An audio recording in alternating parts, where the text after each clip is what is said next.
आज है 24 अगस्त 2025 दिन रविवार। Welcome back to Clean News UP. चलिए देखते हैं उत्तर प्रदेश की 25 फटाफट बड़ी खबरों को। गोरखपुर में जलभराव का स्थायी समाधान, सीएम योगी के शहर के लिए बन रहा मास्टर प्लान। गोरखपुर में जलभराव की समस्या कब स्थायी समाधान होने जा रहा है। नगर निगम ने integrated urban storm water drainage master plan तैयार कराने का फैसला किया। इसके लिए निविदा आमंत्रित की गई और परियोजना को 4 महीने में पूरा करने का लक्ष्य रखा गया। इस मास्टर प्लान के तहत शहर की मौजूदा जल निकासी व्यवस्था का आधुनिक तकनीक से आकलन कर उसे और भी मजबूत बनाया जाएगा। यूपी एपीओ भर्ती का सिलेबस बदलेगा, मुख्य परीक्षा में जुड़ेंगे 10 नए कानून। उत्तर प्रदेश लोक सेवा आयोग की सहायक अभियोजन अधिकारी भर्ती परीक्षा के सिलेबस में बड़ा बदलाव होने जा रहा है। आयोग ने मुख्य परीक्षा के पाठ्यक्रम में 10 नए कानून जोड़ने का प्रस्ताव भेजा है। इनमें हाल ही में लागू हुआ उत्तर प्रदेश सार्वजनिक परीक्षा अधिनियम 2024 और नकल रोधी कानून समेत कई महत्वपूर्ण अधिनियम शामिल होंगे। भाजपा लुटेरों का गैंग, अखिलेश यादव का बड़ा हमला, बोले जनता से छीने जा रहे अधिकार। समाजवादी पार्टी प्रमुख अखिलेश यादव ने भारतीय जनता पार्टी पर तीखा हमला बोला। उन्होंने आरोप लगाया कि भाजपा लुटेरों का गैंग है जिसने संस्थानों और संसाधनों पर कब्जा कर लिया। अखिलेश ने कहा कि भाजपा सबसे झूठी पार्टी है जिसके झूठ की कोई सीमा नहीं। उनका आरोप है कि भाजपा सरकार का असली एजेंडा जनता के साथ अन्याय और उत्पीड़न है। ना तो लोगों को न्याय मिल रहा है और ना ही अधिकार। गोरखपुर को सीएम योगी की सौगात, 2 कल्याण मंडपों का उद्घाटन, बोले हर गरीब को मिलेगा सिर ढकने का हक। गोरखपुर को रविवार को मुख्यमंत्री योगी आदित्यनाथ ने 2 नवनिर्मित कल्याण मंडपों की सौगात दी। मानबेला और राप्ती नगर विस्तार के टोला पीरू शहीद में बने ये मंडप विशेष रूप से निम्न और मध्यम आय वर्ग के परिवारों के लिए तैयार किए गए हैं और आधुनिक सुविधाओं से लैस हैं। लोकार्पण समारोह में सीएम योगी ने कहा कि इन कल्याण मंडपों से गरीबों को सस्ती और सम्मानजनक सामुदायिक सुविधाएं मिलेंगी। सहकारी बैंकों में क्यूआर कोड से भुगतान की शुरुआत, मंत्री बोले किसानों को पहले से ज्यादा मिली खाद। लखनऊ में सहकारिता मंत्री जेपीएस राठौर ने सहकारी बैंकों में क्यूआर कोड से भुगतान व्यवस्था की शुरुआत की। महात्मा गांधी मार्ग स्थित यूपी कोऑपरेटिव बैंक लिमिटेड में आयोजित कार्यक्रम में मंत्री ने कहा कि किसानों को खाद वितरण में किसी तरह की दिक्कत नहीं हो रही। इस बार किसानों को पहले से ज्यादा खाद दी गई। उन्होंने बताया कि अब तक 980 सहकारी समितियों की मरम्मत कराई जा चुकी है और सपा शासनकाल में बंद पड़ी समितियों को भी दोबारा शुरू किया गया है। चित्रकूट प्रयागराज वाराणसी को जोड़ेगा 6 लेन ग्रीनफील्ड कॉरिडोर, 15,000 करोड़ की परियोजना को मंजूरी।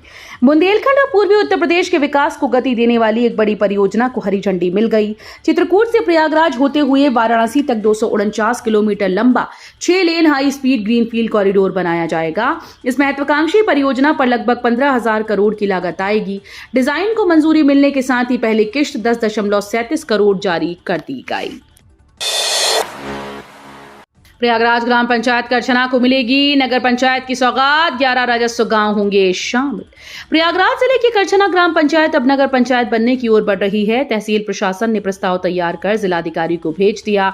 इस प्रस्ताव में कुल 11 राजस्व गांव को नगर पंचायत में शामिल करने की बात कही गई। इसमें करछना के अलावा हिंदूपुर, फतेहपुर, बसरिया, चनैनी, भरहाथरी, मुंगारी, कपठुआ, रामपुर तालुका मुंगारी और हरदुआ गांव शामिल हैं। 31 अगस्त को प्रदेश में मनेगा विमुक्ति जाति दिवस, सीएम योगी होंगे मुख्य अतिथि। उत्तर प्रदेश सरकार 31 अगस्त को विमुक्ति जाति दिवस का भव्य आयोजन करेगी। ये कार्यक्रम लखनऊ के गोमती नगर स्थित भागीदारी भवन में होगा, जिसमें मुख्यमंत्री योगी आदित्यनाथ मुख्य अतिथि के रूप में शामिल होंगे। समाज कल्याण राज्य मंत्री असीम अरुण ने बताया कि प्रदेश भर से विमुक्त जाति समुदाय के लोग इस आयोजन में हिस्सा लेंगे। यूपी न्यायिक सेवा संघ सम्मेलन में सीएम योगी का बड़ा बयान, बोले न्यायपालिका सुशासन के रक्षक, संघ को मिलेगा 50 करोड़ का कॉर्प्स फंड। लखनऊ में उत्तर प्रदेश न्यायिक सेवा संघ के 42वें सम्मेलन को संबोधित करते हुए मुख्यमंत्री योगी आदित्यनाथ ने कहा कि न्यायपालिका सुशासन की सबसे बड़ी रक्षक है। उन्होंने कहा कि विकसित भारत के संकल्प को साकार करने के लिए विकसित उत्तर प्रदेश जरूरी है और इसके लिए त्वरित, सुगम और सुलभ न्यायिक व्यवस्था अनिवार्य है। सीएम योगी ने कहा कि यदि हमें सुशासन को प्रभावी बनाना है तो न्याय तक आमजन की आसान पहुंच सुनिश्चित करनी होगी। यूपी सरकार की अटल स्कॉलरशिप योजना से विदेश में पढ़ाई का सपना होगा पूरा, युवाओं को ब्रिटेन में मिलेगा अवसर। उत्तर प्रदेश सरकार ने छात्रों के लिए बड़ा कदम उठाते हुए अटल स्कॉलरशिप योजना शुरू की। इस योजना की घोषणा मुख्यमंत्री योगी आदित्यनाथ ने पूर्व प्रधानमंत्री अटल बिहारी वाजपेयी की पुण्यतिथि पर की। योजना के तहत यूपी के प्रतिभाशाली छात्रों को ब्रिटेन की प्रतिष्ठित यूनिवर्सिटीज में उच्च शिक्षा प्राप्त करने का मौका मिलेगा। इसके लिए उत्तर प्रदेश सरकार और ब्रिटेन के foreign, Commonwealth and development office के बीच समझौता हुआ। लोहिया संस्थान में संविदा कर्मचारियों पर सख्ती, अब सिर्फ परिवार के लिए ही जारी होगी ओपीडी टोकन। लखनऊ स्थित लोहिया संस्थान में संविदा कर्मचारियों के लिए नए नियम लागू किए गए। अब कर्मचारी केवल अपने नजदीकी परिवार, माता पिता, पत्नी पति, भाई बहन और बच्चों के लिए ही ओपीडी टोकन जारी करा सकेंगे।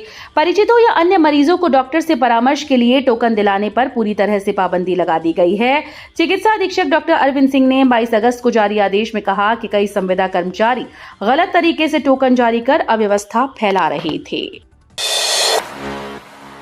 गोरखपुर बीआरडी मेडिकल कॉलेज की बड़ी खोज, अब सिर्फ 2 जांचों से पता चलेगा लिवर रोग की गंभीरता।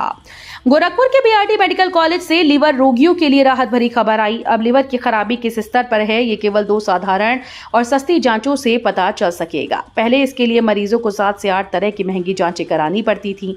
मेडिसिन विभाग के डॉक्टर्स के अध्ययन से ये सामने आया कि कम खर्च में भी रोग की गंभीरता का सही आकलन संभव है। कानपुर में बीआईसी की 51 संपत्तियों का सर्वे, अलीगढ़ में ठगों की 33 करोड़ की जमीन कुर्क, पीड़ितों को मिलेगा मुआवजा। कानपुर और अलीगढ़ से संपत्तियों को लेकर 2 बड़ी खबरें सामने आई हैं। कानपुर में लंबे समय से खाली पड़ी ब्रिटिश इंडिया कॉरपोरेशन की 51 संपत्तियों का सर्वे किया गया। शासन के निर्देश पर इन जमीनों को नजूल रिकॉर्ड में दर्ज कराने की कवायद शुरू हो गई। वहीं अलीगढ़ के टप्पल में निवेश के नाम पर ठगी करने वाली एक रियल एस्टेट ग्रुप के करीब 33 करोड़ रुपए मूल्य की जमीन कुर्क कर ली गई। जनरल कोच यात्रियों को ट्रेन में मिलेगा 80 रुपए में भोजन। आईआरसीटीसी ने लखनऊ, वाराणसी, गोरखपुर से शुरू की सुविधा। रेलवे ने जनरल कोच के यात्रियों को बड़ी राहत दी। अब सफर के दौरान उन्हें ट्रेन में ही सस्ती दर पर भोजन मिलेगा। Indian railway catering tourism corporation और टच स्टोन फाउंडेशन के बीच हुए समझौते के तहत यात्रियों को मात्र 80 रुपए में शाकाहारी भोजन उपलब्ध कराया जाएगा। इसकी शुरुआत लखनऊ, वाराणसी, गोरखपुर रेलवे स्टेशन से हो चुकी है। यूपी में बीटेक की खाली सीटों पर मिलेगा मौका। 12वीं के अंक से होगा प्रवेश बिना जीमेन और सीयूईटी। उत्तर प्रदेश के छात्रों के लिए इंजीनियरिंग में प्रवेश का नया अवसर खुल गया है। प्रदेश के 750 से अधिक इंजीनियरिंग कॉलेजेस में बीटेक की खाली सीटों पर अब 12वीं के अंकों के आधार पर प्रवेश मिलेगा। डॉक्टर एपीजे अब्दुल कलाम प्राविधिक विश्वविद्यालय ने 22 अगस्त से इसके लिए ऑनलाइन रजिस्ट्रेशन प्रक्रिया शुरू कर दी है। गुरुग्राम में अवैध निर्माण पर बड़ी कार्रवाई, 500 मकानों पर चलेगा बुलडोजर, नगर निगम ने जारी किए नोटिस।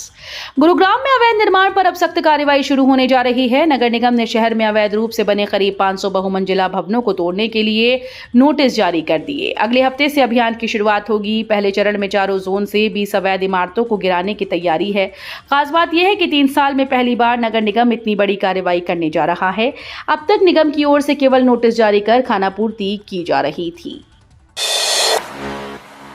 यूपी रोडवेज में संविदा चालकों की भर्ती, 25 अगस्त से 13 जिलों में लगेगा रोजगार मेला, स्थानीय युवाओं को मिलेगा मौका।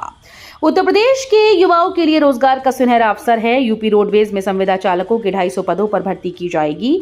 जिले में भर्ती मेले का आयोजन होगा। खास बात यह है कि आवेदन, दस्तावेज जांच और ड्राइविंग टेस्ट की पूरी प्रक्रिया एक ही दिन में पूर्ण कराई जाएगी। ये मेले ग्रामीण और अर्ध शहरी क्षेत्रों में लगाए जाएंगे ताकि अधिक से अधिक स्थानीय युवाओं को रोजगार का अवसर मिल सके। शुक्लागंज में गंगा का जलस्तर 7 सेंटीमीटर घटा, लेकिन बाढ़ग्रस्त इलाकों में नाव से ही जारी है आवाजाही। शुक्लागंज में गंगा का जलस्तर पिछले 24 घंटों में 7 सेंटीमीटर घटा है, लेकिन राहत की स्थिति अब भी नहीं बनी। बाढ़ प्रभावित मोहल्लों में लोग अपने घरों के चारों ओर फैले पानी से घिरे हैं और आवागमन के लिए नाव पर निर्भर है। रोजमर्रा की जरूरतों जैसे पानी, दूध और खाद्य सामग्री तक पहुंचने में भारी परेशानी हो रही है। जिला प्रशासन ने 27 मोहल्लों में राहत कार्य के लिए 56 नावें लगाई।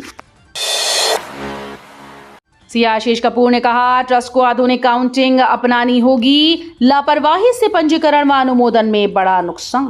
कानपुर चार्टर्ड अकाउंटेंट्स सोसाइटी के 19वें रिफ्रेशर कोर्स के दूसरे दिन चैरिटेबल ट्रस्ट और ऑडिट से जुड़े विषयों पर विस्तृत चर्चा हुई। तकनीकी सत्र में सीएम आशीष कपूर ने इश्यूज इन चैरिटेबल ट्रस्ट विषय पर व्याख्यान दिया।